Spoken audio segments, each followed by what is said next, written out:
Je me définirais en fait comme une faiseuse de chocolat plutôt que chocolatière. Parce que, pourquoi faiseuse de chocolat? Parce que je fais le chocolat à partir des fèves elles-mêmes. Depuis environ un an, Suzanne s'est lancée avec Gourmandise dans la fabrication du chocolat. Une fabrication directement à partir des fèves de cacao.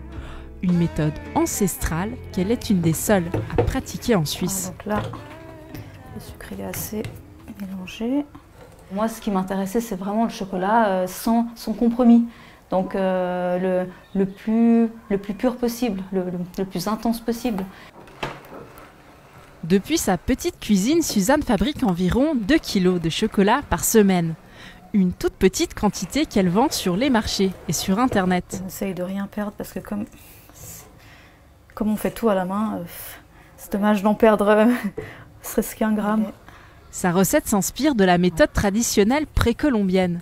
Suzanne est géographe de formation, alors les cultures du monde, c'est sa source d'inspiration. Si on sort de ce truc ethnocentrique et on se dit mais pourquoi est-ce que les Philippins ils mélangent ça, enfin ils mangent ça avec du poisson, enfin après voilà, je veux dire il faut juste être curieux par rapport à comment est-ce que les autres cultures utilisent le chocolat et puis voilà.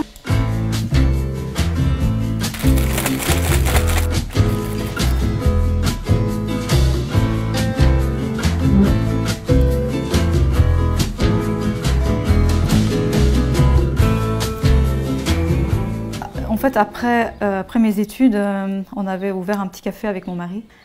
Et puis ça s'est soldé par un échec. Et puis le chocolat, c'est quelque chose qui m'intéressait depuis longtemps, déjà en tant que mangeuse. Et puis je me suis dit, voilà, après j'ai fait les liens comme ça. Je me suis dit, ah bah voilà, je vais aussi en faire. Thé vert et raisins secs, fenouil confit et anis, le chocolat de Suzanne ne plaira pas forcément à tout le monde. Mais son but, c'est avant tout qu'il lui plaise à elle et c'est réussi.